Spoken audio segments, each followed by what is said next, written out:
Ora, boa noite, o meu nome é Ricardo, hoje estou com o António, o José Carlos e o Lex Liber.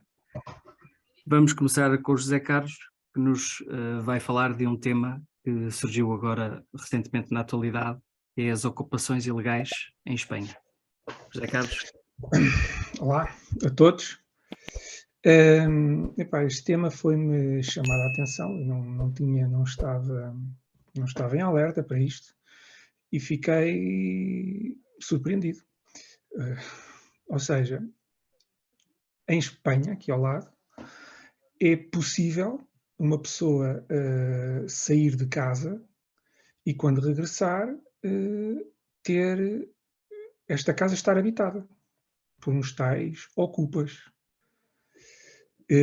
Sendo que, posteriormente, o proprietário não os pode retirar da sua casa, porque eles têm, ou seja, aparentemente podem ser pessoas que se justificam como com dificuldades económicas e que necessitam desta ajuda para ter uma casa. E o Estado espanhol valida este tipo de ação e legalizou isto. Está normalizado. Eu até fiquei surpreendido, depois fui procurar, não é? Portanto, há histórias de pessoas que têm o salário penhorado, porque depois inicia um processo legal de desalojamento destes ocupas, sendo que continuando a obrigar, ou seja, estão obrigados durante este tempo a pagar os serviços da casa e as rendas da casa e o que for. Há inclusive, foi criado um verbo, ocupar, com capa. E está inscrito no dicionário espanhol, na Real Academia Espanhola.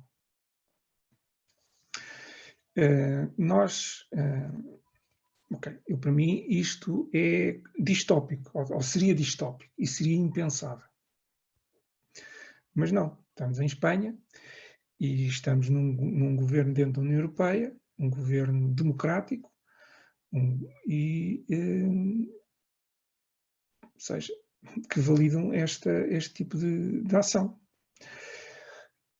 E nós já aqui noutras conversas falámos da relativização da propriedade, não é? Ou seja, a propriedade, nós basicamente cada vez mais o Estado, estas democracias sociais, ou democracias socialistas, ou democracias, não sei se são liberais não devem ser.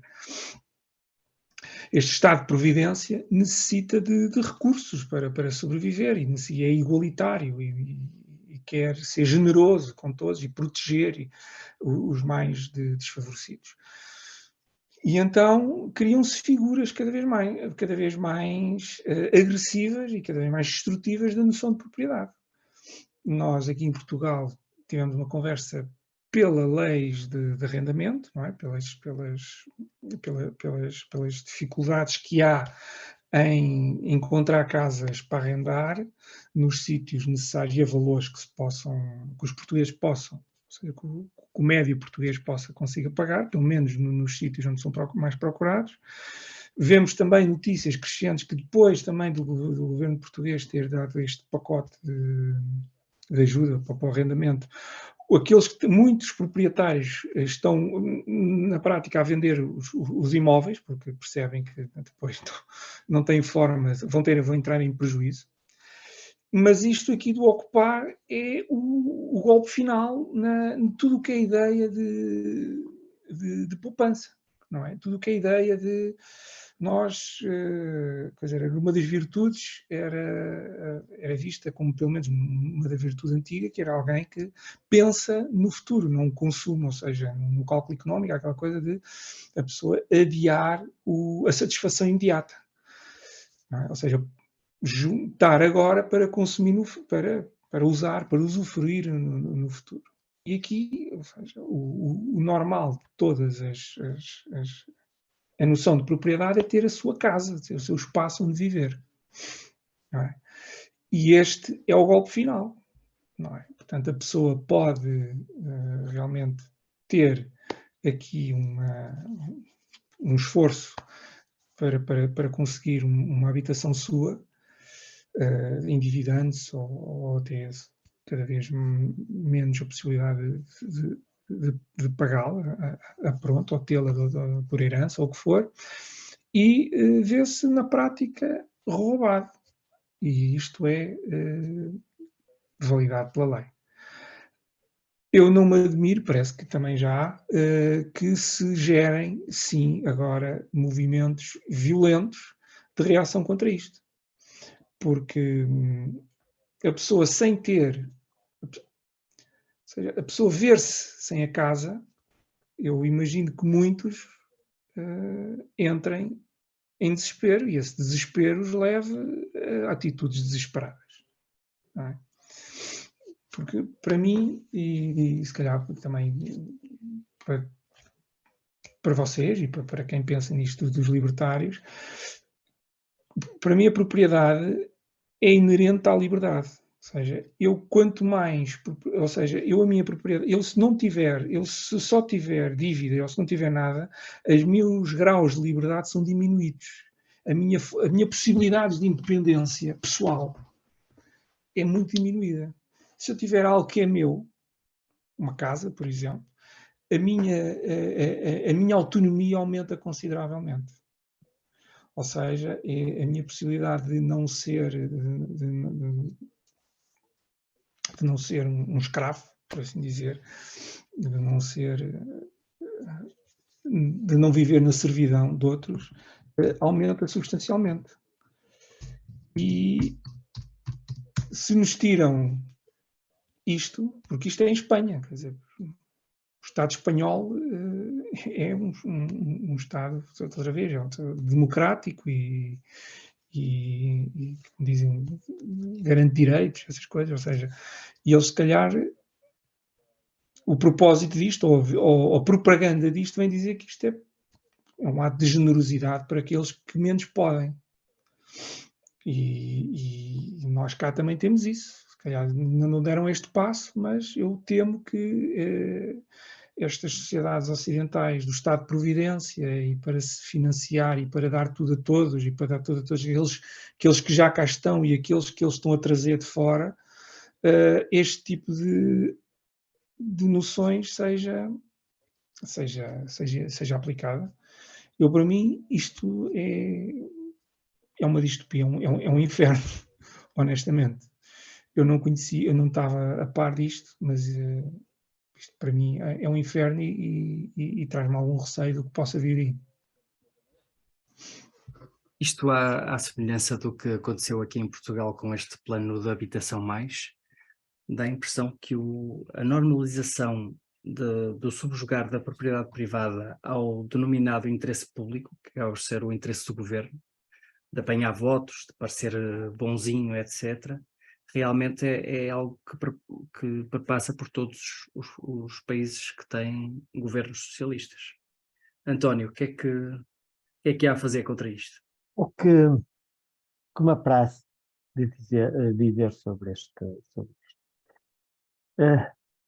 Nós estamos numa situação em que o modelo, o modelo de despesismo de Estado chegou a um ponto que não tem mais por onde conseguir assegurar as promessas que faz. A dívida do Estado são enormes, a despesa e a estrutura do Estado engordam permanentemente e todas aquelas promessas que sustenta o modelo socialista, que é repartir o dinheiro resultante da riqueza que o país vai criando e é transformada em impostos, distribuí-lo de forma equitativa, de maneira a que haja um processo igualitário. Acontece que esse dinheiro não existe. Como o dinheiro não existe, a única solução que eles estão a encontrar é permitir, ou seja, transportar o saque que é normal, que é o dos impostos, que é o que o Estado faz, permitir agora que a população também possa ter acesso ao SAC. E essa forma está a tirar todo o modelo de organização que permitiu construir a sociedade ocidental, que é o princípio da propriedade e o princípio da solidariedade. Porque o princípio da propriedade deixa de existir porque nós próprios deixamos de saber se somos ou não proprietários de um determinado bem. Porque qualquer um pode, por razões ou motivos justificados ou não justificados, apropriar-se da nossa propriedade. A parte da solidariedade não existe, porque, tal como o nome diz ocupa. Quem é que ocupa? Não existe aqui nenhum critério sequer para essa ocupação. É quem for mais esperto, mais inteligente, mais sacana, mais ladrão que qualquer outro, vai antecipar-se e ficar com um bem que não é dele. E, portanto, a ideia de que isto também é uma forma de resolver o problema aos mais necessitados, não é. Porque não são os mais necessitados que vão usufruir. Quem vai usufruir são os oportunistas. Ora, isto, e olhando para os nossos princípios da sociedade ocidental, nós estamos a entregar aos bandidos a capacidade de conseguirem legalizar o roubo, porque o Estado é incapaz de resolver os problemas. Portanto, eu não tenho dúvidas nenhumas que isto, o Zé Carlos falou em Espanha, o modelo de ocupas já existe, não é só em Espanha, por exemplo, em Berlim, na Alemanha, toda a zona leste que estava em estado de recuperação foram ocupados inicialmente por artistas, depois por sem-abrigo, depois por um movimento de moda, foi isso que fosse, todas aquelas habitações foram ocupadas. Foram ocupadas por alguém que não é dono. E usufrui de algo que não tem responsabilidades porque não é dono. Como não é dono, pode destruir, pode fazer o que quiser. Portanto, porque é que os Estados fazem isto? Os Estados estão sem dinheiro. Os Estados não têm condições mais para venderem aquilo que dizem que serem capazes, que é a distribuição equitativa. Não tem. E por isso estão a entregar a sociedade ao saco. Lex, a partir de agora vale tudo. Quando se fala de propriedade privada, isto já não há respeito pelos direitos adquiridos de quem poupou uma vida para comprar alguns bens. Como dizem cá em baixo, vale tudo menos arrancar olhos. Mas isto é típico de países mais ou menos progressistas, ou muito progressistas, que querem o igualitarismo para toda a gente. Só que depois têm um problema. É que estas medidas de legalizar ocupas vão sempre afetar aquela classe média baixa e os pobres, porque, quer dizer, eles compraram ali uma propriedade com o seu trabalho e depois um belo dia vão passar umas férias à aldeia vizinha e quando chegam a casa ficam sem casa e os pobres ficam mais pobres, não é? Os pobres já eram pobres, mas a muito custo compraram uma propriedade para viver, para formar família, dão meia volta e têm lá os ocupas a ocupar, não é? Claro. Isto também já acontecia em França, que é uma realidade que eu conheço. Aliás, entre este tipo de ocupas depois começa a haver negócio, porque começam a haver pessoas especializadas em arrombar casas e trocar as fechaduras, e depois essas chaves das novas fechaduras são vendidas a outras pessoas.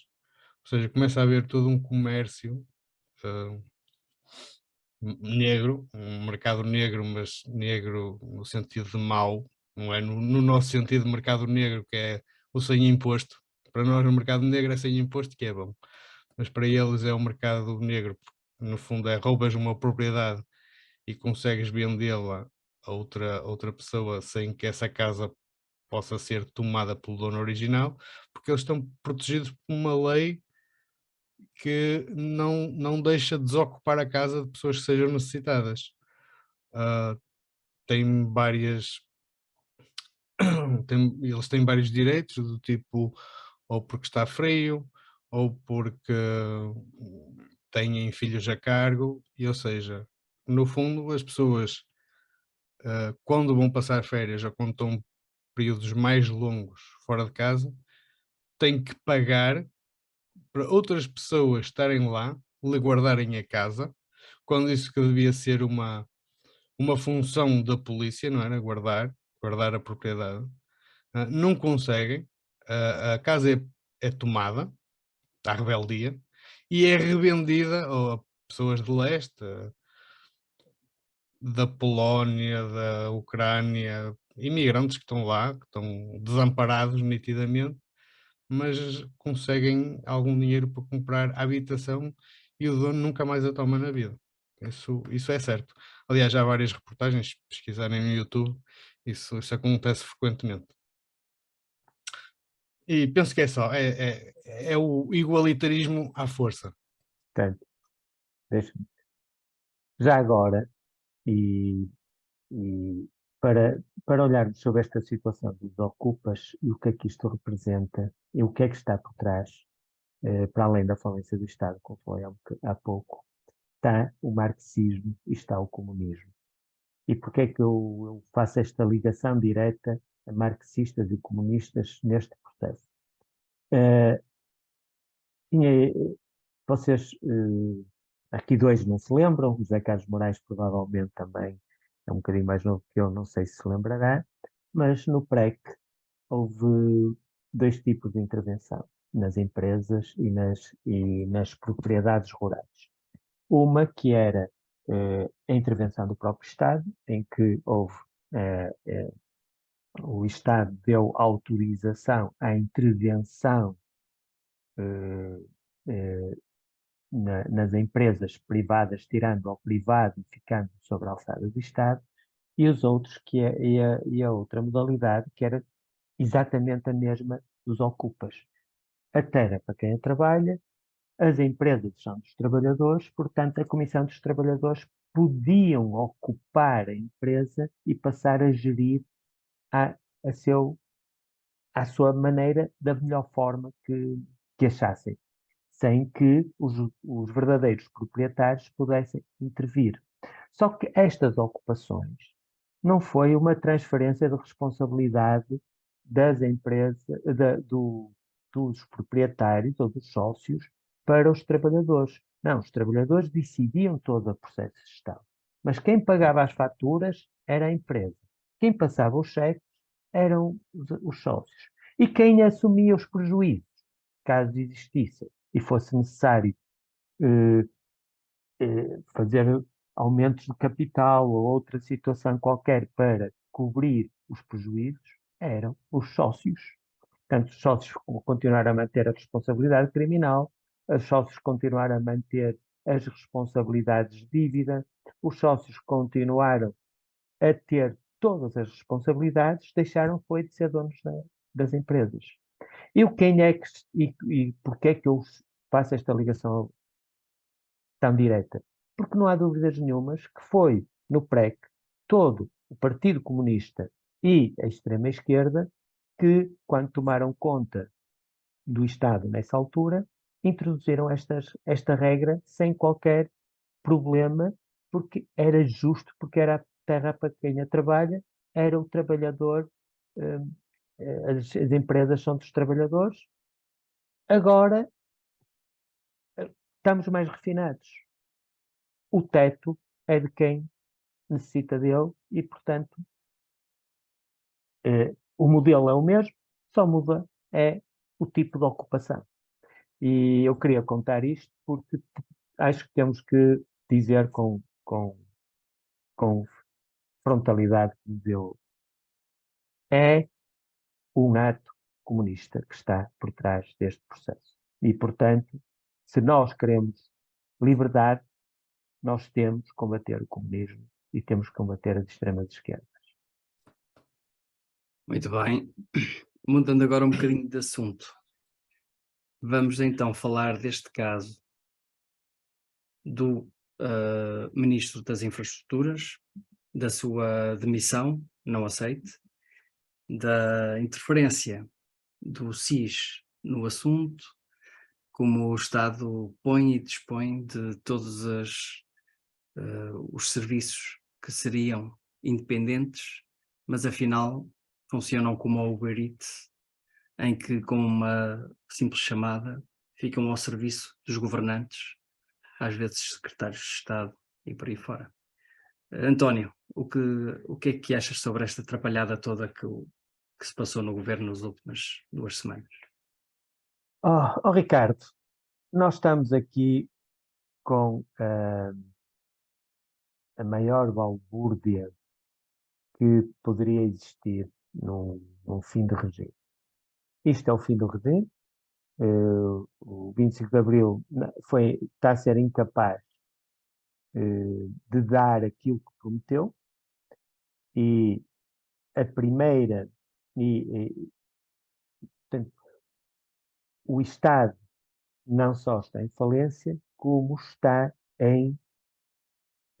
como um barco náufrago em que os ratos já andam por todo lado e tentam fugir de qualquer maneira. E isto é o sintoma de que quem está lá dentro são ratos, cada um tenta levar a seu porto o espaço de fuga. Temos um Presidente da República que quer acabar a legislatura como se fosse um herói e, portanto, faz tudo para que a imagem dele não fique afetada, independentemente do que pode acontecer ou não ao país. Temos um António Costa que o jogo dele é o carreirismo político e, portanto, ele desafia as estruturas, ele, de certa maneira, digamos que é a pessoa dentro deste grupo o que tem menos caráter, porque o que lhe interessa a ele é assegurar um futuro, quiçá ser o substituto do Guterres um dia destes. Ele deve ter uma raiva tremenda de ver o Guterres a ser o homem da ONU, e ele antecipou-se ao Costa, e o Costa bem que quer ir agora para a Europa, mas ele combate diretamente o sistema, ou melhor, as outras entidades, porque interessa-lhe o seu caminho político, e depois os galambas deste mundo são autênticos oportunistas, pessoas que nunca trabalharam na vida, pessoas que sabem que têm ali um momento para usufruir de, de, de, algum, de algumas mordomias, de alguma atenção mediática, e, portanto, não têm pejo nem vergonha de se rebaixarem, de tirarem as calças, de mostrarem o que têm no fundo das costas a qualquer um, porque o que querem é continuar a estar numa ribalta, nem que essa ribalta seja o pior digamos, que se possa pensar dessa pessoa. Este fim de regime, muito próximo, há quem diga que é muito próximo do fim do regime da Primeira República e que permitiu a entrada depois de uma ditadura e ser essa ditadura bem recebida pela população em geral, a mim parece mais já o fim do Império Romano. Já me parece que isto vai acabar com o parlamentar arder, porque um louco vai pôr o parlamentar arder, tal como o Nero fez em Roma.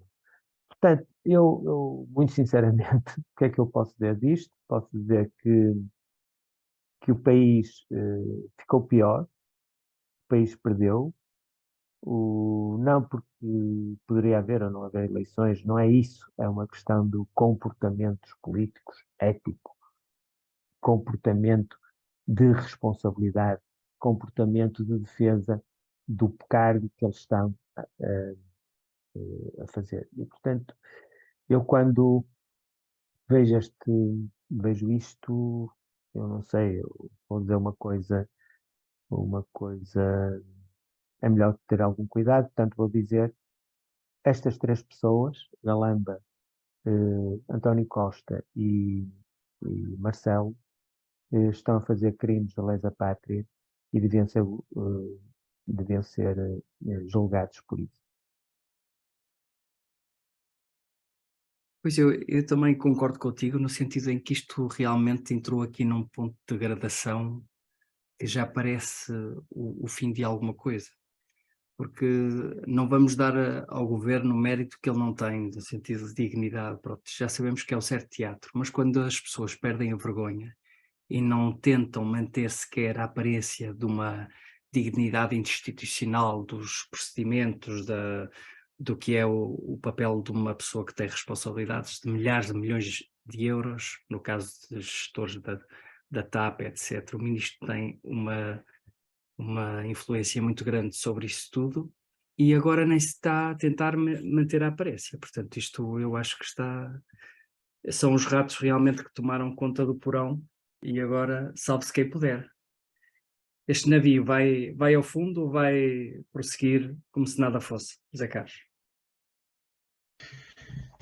Eu concordo com vocês, claro, mas eu vou dar aqui um tom otimista, não é? Que estas coisas eu acho que até são boas.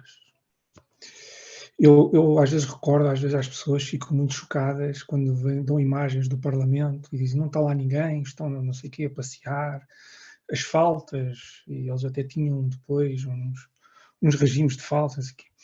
Eu acho que o problema são as presenças. Se eles tiverem faltas no o que for, não é? Seja lá, andam nas redes sociais, nos Tinders, o que for, não é? É preferível às presenças e a fazer coisas. Não é? E este episódio entretém as pessoas, portanto, houve esta jogada.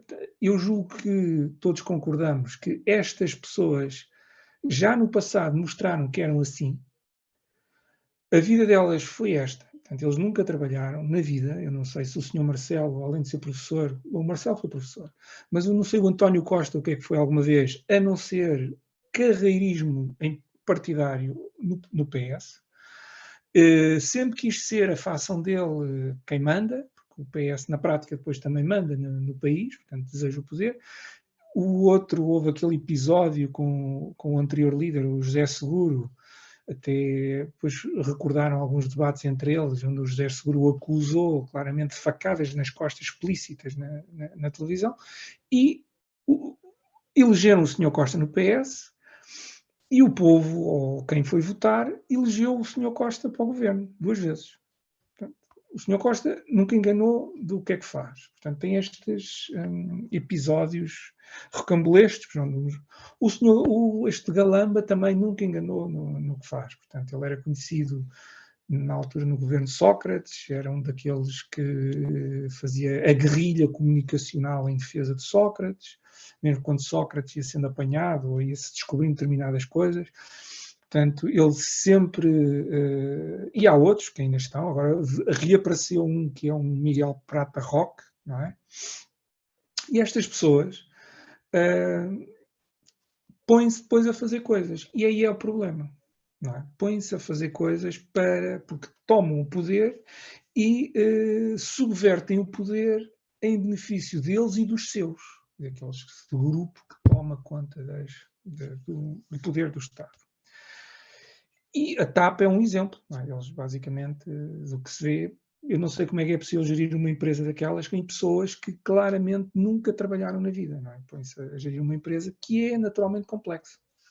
Não só pela dimensão, mas pelo negócio. Não é? Pôr aviões no ar e cumprir horários e transportar pessoas para todo o mundo com segurança e pontualidade e serviço, não há de ser uma coisa, há de ser uma coisa para profissionais capazes, não eles, que andaram na política. E este senhor, este Galamba, não é, tem em mãos coisas que nos vão custar bilhões. Tem aquelas coisas de salvar o mundo com o hidrogénio e com os espelhos solares, não é? Vai cobrir o Alentejo com aquelas coisas, certo? Portanto, vamos... Ele também, na guerrilha de Sócrates, foi aquele que diz e que lutou ativamente, lembro perfeitamente, das ventoinhas, das eólicas e não sei o quê, que nós agora estamos a pagar porque é preciso centrais a carvão que alimentem a intermitência daquelas coisas. E tem também agora, isso é que me assustou, e eu por isso é que eu fiquei contente deste episódio e que eles se entretenham nestes episódios, é que aparentemente há meia dúzia de aeroportos para fazer, não é um. Então, tem meia dúzia de aeroportos, portanto há um em Santarém, há um em Poceirão, outro no Rio Frio, Poceirão, Montijo, Poceirão, Portela, Alcochete, Montijo, não sei quantos, e tudo isto, só estudar isto, são milhares e milhares de euros. E fazer este aeroporto custar-nos-á milhões. E certamente, provavelmente, com a certeza não é necessário um elefante branco. Se querem hubs ibéricos, têm Barajas. Espanha tem aquilo. Portanto, isso é que me assusta. Portanto, eu preferia que eles continuassem nestes folclores. Um tira ao computador, leva ao computador, outro diz que mentiu, outro diz que se demite, mas que eles parem de fazer coisas. Ou seja, pelo menos ao folclore nós entretemos. E também temos o positivo que as pessoas veem que eles não servem para nada. Porque eu também, infelizmente, acredito que se houvesse eleições amanhã, este governo ganhava com maioria, porque por isso é que aumentou os reformados. Há 15 dias, porque as sondagens parece que não estavam muito bem. E se precisar de manter no poder, isto é que é o meu medo, ou seja, se precisar de manter no poder, eles fazem aquilo, vão ao grupos de interesses que eles dominam, que são a maioria da população, que é aquela que depende diretamente do orçamento. E vão fazê-lo à custa de quem? Dos outros. E nós, na primeira parte, estivemos aqui a falar destes ocupas. Nós ainda não temos isto de ocupa na lei, mas se calhar pouco falta. Mas tivemos aquelas da lei de arrendamento. E também vou dar aqui, também acho que acaba por ser positivo isto, porque certamente em Espanha, e certamente cá, quando tiverem que montar medidas destas para alimentar o eleitorado e para alimentar os grupos de interesses destes que chegam ao poder, eu julgo que mais tarde ou mais cedo haverão reações violentas. Falou-se aqui na Primeira República, falou-se aqui nesse tipo. Foram reações violentas. Havia uma guerra civil latente nas ruas. Pelo menos em Lisboa havia. E se calhar isso é bom. Se calhar é melhor acabar com isto o mais rápido possível, porque eu tenho a certeza, não sei se os ocupas, por exemplo, podem ir à casa do senhor, não sei agora quem é o primeiro-ministro lá, ou à casa dos senhores das elites culturais de esquerda, ou isso. Eu não sei se essas estão protegidas por condomínios. Mas se calhar no dia que os ocupas, ou aqueles que ficarem desocupados, entrarem nos edifícios governamentais para viver, como desocuparam a casa, agora vêm para esta, e entrem lá à força e com violência, talvez as coisas comecem a mudar. Falo lá e falo cá.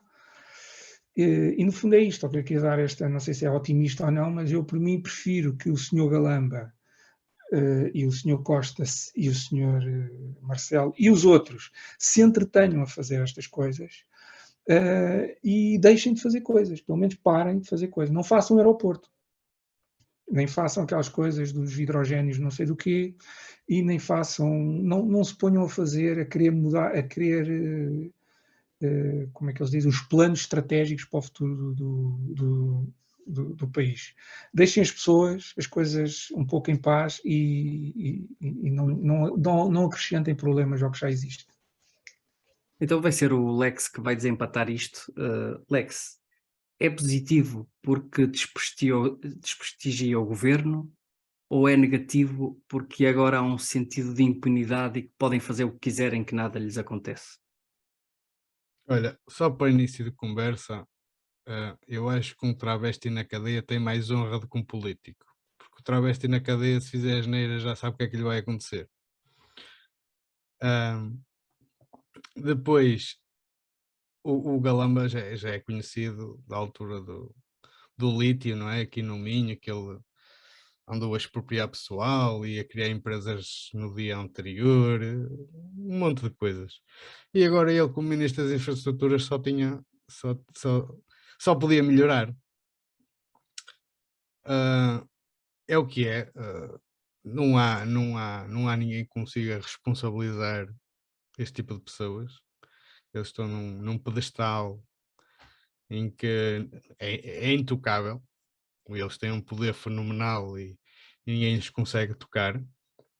Vergonha também não há nenhuma, porque depois disto tudo perguntarem se ele tem condições e ele responder que não está a ver, eu estou aqui, é porque tem condições. É uma palhaçada. Olha, acho que vai acontecer como aconteceu no Brasil com a Dilma, que a Dilma foi a maior formadora de libertários que existiu.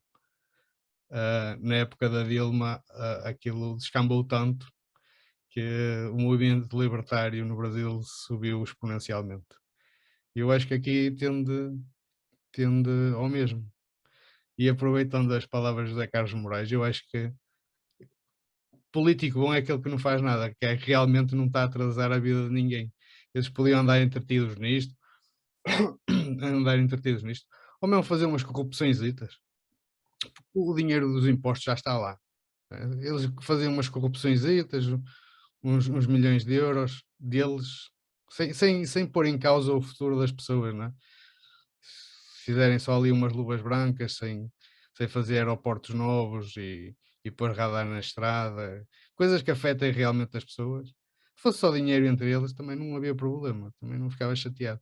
Agora o problema é que eles é a visão estratégica do futuro, não é? Vamos pôr mais radares para as pessoas terem mais segurança, vamos fazer mais aeroportos para as pessoas terem mais mobilidade, vamos fazer linhas de alta velocidade para encurtar meia hora de viagem do Porto a Lisboa. E estamos nisto, e cada vez empenhamos mais dinheiro e mais futuro neste tipo de obras que, no fundo, não levam a ninguém. E se estas obras fossem feitas por privados, certamente iam ser mais baratas, ter mais lucro e desempenhar muito melhor a função do que desempenham no Estado. No outro dia vi uma notícia que a CP, durante 162 anos, só o ano passado é que conseguiu ter lucro. Portanto, é nesta ordem de grandeza que estamos metidos. António, não é preocupante que com esta atrapalhada toda o governo que mete estas entidades, a CIRP e o SIS, ao seu serviço para, no fundo, para obter computadores, informações, chantagem, etc., dos comuns cidadãos até? Ricardo, o modelo que está construído é um modelo que por si é falso. Normalmente nós dizemos que a garantia de estarmos numa democracia liberal é ter os três poderes separados, o poder legislativo, o poder judicial e o poder eh, eh, administrativo. Na verdade, não existe essa separação. E porque é que não existe essa separação? Porque todas estas pessoas vivem de quem lhes paga. Quem lhes paga é o Ministério das Finanças, ou seja, é o poder administrativo que paga toda esta gente. E, portanto, quando nós até vamos a organismos, já nem sequer estamos a falar nos três poderes, estamos a falar no organismo, e esses organismos são meros funcionários públicos que estão dependentes deste poder, eles naturalmente reagem com subserviência. Não interessa a lei, o que interessa é o que o patrão manda. E é assim que as pessoas reagem. E, portanto, nós estamos num modelo em que temos uma centralização na, na parte administrativa do Estado, de tal forma que não todas estas guerras, todas estas atentados até à própria lei, que é o que aconteceu aqui com a intervenção dos serviços de informação, para as pessoas, digamos, para quem fez essas irregularidades, não a fizeram em consciência porque foi o patrão que lhes mandou fazer assim. E, portanto, o nepotismo criado por este poder de controle é de tal forma que os senhores galambas, os senhores do governo, sabem que mesmo que isso se transponha para uma questão legal, essa justiça não querá ser feita, porque a justiça, ela própria, está condicionada por quem manda. E vê-se isso no processo do Marquês do, do Sócrates. Vê-se que os próprios juízes não estão totalmente independentes. E vê-se que trocaram de juiz, fizeram uma série de alterações ao processo de justiça, algumas, tecnicamente, todas até justificáveis, mas na verdade é que as regras de partida não são as regras de fim, porque foram-se alterando conforme os gostos de quem está no poder. E, e, portanto, este desplante de um ministro, ou melhor, nem sequer foi um ministro, pelos vistos viemos a saber à frente, que estas histórias nunca acabam, que foi a própria assessora do ministro, quer dizer, que é alguém que nem sequer tem poder eh, de, de- para instruir ninguém dentro da administração, foi a própria assessora que deu instruções e o medo destas estruturas é tal grande que bastou ser assessora para ser obedecido. Eu acho que falamos em democracia, mas esta democracia não existe. O que existe, sim, é um nepotismo de Estado com poderes que vão para além daquilo que a lei eh, permite. E fazem-no porque sabem que a lei não vai atuar sobre eles. E é isto que está a acontecer. O desgraçado do rapaz que resolveu fazer frente ao ministro estragou a vida dele e eventualmente ainda vai ter responsabilidades criminais. O- os demais brincam connosco e o- usam os recursos que o Estado tem para seu próprio proveito. E é isto. Quer dizer, não, não tenho mais sobre o que acrescentar que não seja criticar este nepotismo. Muito bem. Eu partilho de algum do otimismo também do Zé Carlos, no sentido em que o governo, quando está diminuído, tem tendência a fazer menos coisas, mas por outro lado tem esta parte da utilização do poder governamental para atuar nestas dimensões todas, e que assusta um bocadinho como é que eles podem, até os próprios serviços, tal e qual o cão que morde para agradar o dono, não tem pejo nenhum em exercer, em fazer atuar as suas informações privilegiadas para agradar aos ministros e até aos chefes de gabinete, neste caso. Por isso, não sei. Tem estas duas vertentes, não é? Eu acreditava nesse otimismo se nós tivéssemos uma atitude mais nórdica ou da Europa Central. A Bélgica teve os seus momentos de maior crescimento, foi quando teve 2 anos e meio sem governo. E esteve sem governo, não porque não havia interessados em ir para o governo, só que os interessados que queriam ir para o governo, queriam ir para, efetivamente, desenvolver políticas. E, portanto, todos os intervenientes, oposição dos partidos vencedores, se não tinham a certeza que iam implementar políticas conforme cada uma das suas ideologias, eles preferiam ver um Estado sem governo do que um Estado mal governado. E isso acontece, e uma pessoa diz, mas como é, sem governo, o que é que vai acontecer?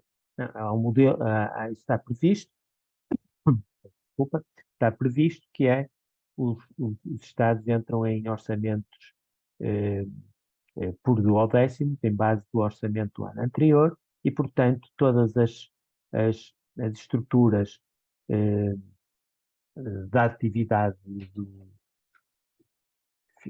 económica sabem que não vai haver mais despesa do Estado que aquela que foi igual à do ano anterior, não vai haver alterações de impostos, porque os impostos não existe legislador para fazer novos impostos, sabem que não vai haver alterações de leis, de regras, de coisas nenhumas, porque não há governo, e, portanto, todos os agentes económicos sabem com que contam e podem trabalhar com alguma liberdade, que é a liberdade de saber o que têm, o que têm para a frente. Aqui dá-se sempre a ideia de que se houver uma nova eleição, essa possibilidade de não criar governo vai ser um problema. Eu gostaria que assim fosse. Eu era otimista se soubesse que assim fosse. Porquê é que eu não sou otimista? Porque nós temos, ao nível do arco da governação, PSD, PS, até agora as esquerdas vieram mostrar isso também, mas o próprio IEL também já mostrou a sua avidez para estar junto de uma solução de governo. Todos eles o que querem é ir mamar da teta do Estado. E o que vai acontecer vai haver umas eleições e vai-se arranjar sempre uma solução eh, de, de compromisso, e o que eu acho que vai acontecer, se houver mesmo necessidade de eleições, vai ser o Bloco Central, PS, PSD e L. Porque o PS e o PSD já mostraram estar totalmente de acordo com a nova Constituição, e a IEL já mostrou estar com vontade de ir para lá para cima, seja de que maneira for. E, portanto, é isso que vai acontecer. E por isso é que eu sou pessimista. Porque eles vão arranjar solução para ir mamar na teta. Porque se fossem belgas, eu dizia, sou otimista, que caiam, que eles não vão governar. Infelizmente, estamos em Portugal. E em Portugal interessa mais o bolso que cada um enche do que o bolso encher aos portugueses. Precisamos de alguém que acabe isto com uma nota positiva. Que assim E é Zé Carlos. Algum otimismo?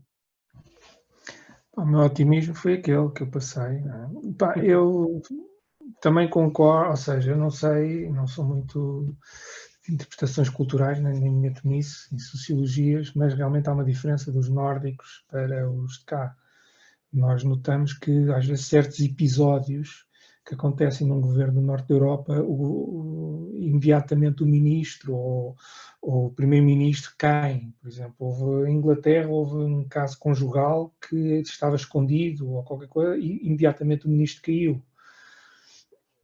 Eu julgo, há quem diga que isto é uma diferença entre os protestantes e os católicos. Os católicos têm aquela do perdão, não é? Enquanto os protestantes são mais frios e objetivos na penitência. Portanto, o castigo é para castigar e é para castigar da forma máxima. Não sei se tem alguma aderência, mas realmente nós parecemos muito com a América Latina, que também é católica e vieram daqui. Estes episódios existem muito no sul da Europa. No norte da Europa, acho que alguém que use, que vá, subverta a lei, não é? Usa aqui este departamento do SIS para fazer algo ilegal a pedido de um governante, certamente o primeiro-ministro provavelmente hoje já tinha que sair. Isto cá não acontece. Se calhar por sermos católicos, temos esta história católica, então temos o perdão. E é aqui muito que vem o pessimismo do António também. Eu acho que o perdão faz com que o PS volte sempre ao governo, mesmo que episodicamente não esteja lá. Não é? Porque o PS, na prática, comprou grande parte do eleitorado. Reformados, funcionários públicos, também pessoas de salário mínimo, que veem no senhor que está no poder aquele que lhes aumenta o rendimento ao fim do mês. Isto facilita muito as eleições, não é? Este tipo de coisas. O otimismo foi aquele que eu tive, ou seja, eu prefiro que eles não façam nada do que façam coisas. Porque ao fazer coisas prejudica-nos a todos e, no fundo, isto desgasta a imagem deles. Agora que o regime se vai sobreviver, e vai também acho que sim, vai continuar a sobreviver até não sei quando, mas o regime não tem assim muito de otimismo mais para dizer destes episódios. Fica-se um pouco... Eu volto sempre a pensar, se eu refletir, se nós refletirmos, não é? O Sr. Galamba, o Sr. Costa, eles decidem, eles estão à frente, têm responsabilidade sobre o país e sobre empresas, e eles nunca trabalharam na vida. Eles nunca trabalharam na vida, eles nunca tiveram uma responsabilidade de ter que pagar contas de uma empresa, ter que saber que as receitas são improváveis e as despesas são certas. Nunca tiveram que pensar em concorrência estratégica, em vender, em ser melhores que os outros, no fundo. Nunca pensaram. Eles sobreviveram assim, neste carreirismo político, na carreirismo dos DJS e DJGSDs, e é isto que nós elegemos, este regime que nós chamamos de democracia, que elege estes como representantes quando eles decidem que agora é para fazer umas eleições. Muito bem. Lex, uma última palavra para nos despedirmos. A última palavra é o que eu disse, pá. Enquanto não houver consequências práticas do que eles fazem, eles vão continuar a fazer porque dignidade não é nenhuma, palavra e honra também não existe, portanto vão continuar a fazer e estou quase como disseram aí, se o PS voltasse outra vez fosse dissolvida a Assembleia e voltado umas eleições, voltava a ganhar. Porque também eu acho que no fundo ninguém quer saber. Tudo atrás dos subsídios, o PS garante subsídios, garante pensões, garante tudo e mais alguma coisa. Quem prometer mais é quem ganha e é o que é. Eu também, já agora, por exemplo, isto do SIS, não é?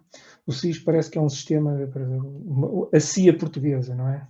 Eu não sei se Portugal necessita de uma coisa dessas e se é motivos de perigo para a segurança mundial e necessita de umas... Não faço ideia. Além da Judiciária e da PSP, não faço ideia se... Ok. Agora, uma coisa que eu acho é o SIS deve ter meios sofisticados para espiar pessoas. E é preferível que eles andem entretendo atrás de uns rapazes que andam a levar uns computadores, uns portáteis do governo para casa, do que eles usarem esses meios para investigar ou monitorizar ou espiolhar as determinadas pessoas porque elas têm uma determinada ideia ou porque podem ser um perigo para quem está no governo. Portanto, que é o que eu suspeito que muita gente que possa ser feito, não é? E nós viemos aqui, nós não podemos esquecer aquilo que se passou na pandemia, nós não podemos esquecer muitas pessoas que se levantaram a dizer que se calhar, epá, eu não quero tomar um medicamento, não quero ser obrigado a tomar um medicamento que não me é útil e que me pode trazer perigo para eu ter a minha vida o dia a dia, e algumas pessoas tiveram voz pública, como vocês sabem, e se calhar alguns poderiam ser calados ou espelhados desta maneira. Portanto, eu prefiro que o SIS a existir, a ser utilizado, que eles andem pela rua a bater as portas para ir buscar, olha, se você levou um computador, ou trancou uma pessoa na casa de banho do governo e não devia ter feito isso, o que for. Aquilo que eu suspeito que eles fazem é que eu tenho medo que eles façam. Só para terminar, não cheguei a terminar. Eu não sei se vocês lembram o candidato Vieira, que é o vocalista do Zena para 2000. Ele tentou concorrer à presidência da República, salvo erro. E ele o que prometia era um veleiro e um Ferrari a cada português. Eu não sei como é que ele não ganhou. Eu não sei, com essa promessa, como é que ele não conseguiu ganhar, mas pronto. E uma bailarina russa. Eu vou dizer porquê. Porque tens mesmo defeito do Partido Libertário. Custou-lhe encontrar as assinaturas necessárias para ir a votos. Ele nunca chegou a votos, mas lançou a candidatura, mas não conseguiu as assinaturas. Porque eu acho que ele nunca fez nada para ir. Mas houve aí um episódio dele levar assinaturas em cima de um burro. Sim, mas não estavam certas. Aquilo foi mesmo só para show off. Para a imagem, para show off. Foi mesmo para gozar com o sistema. Que era o que ele era ótimo a fazer, era esse gozo. E, portanto, o candidato Vieira nunca passou para candidato efetivo e foi pena porque ele ia ganhar. Acho que estamos a precisar, nesta altura, de mais um candidato Vieira, pelo menos para dar um bocado de humor a este país. Acho que é uma pessoa a poder ser relembrada na parte libertária dele, ok? Não esquecer que ele também tinha as suas coisas que não propriamente de pensamento libertário, mas portanto, mas aquela parte de subverter o sistema, sim, ele sabia fazer as coisas de forma mediática. Muito bom. Bom, então ficamos Ok. por aqui hoje. Muito obrigado a todos. Até ao próximo episódio. Tchau, até para a semana. Até para a semana.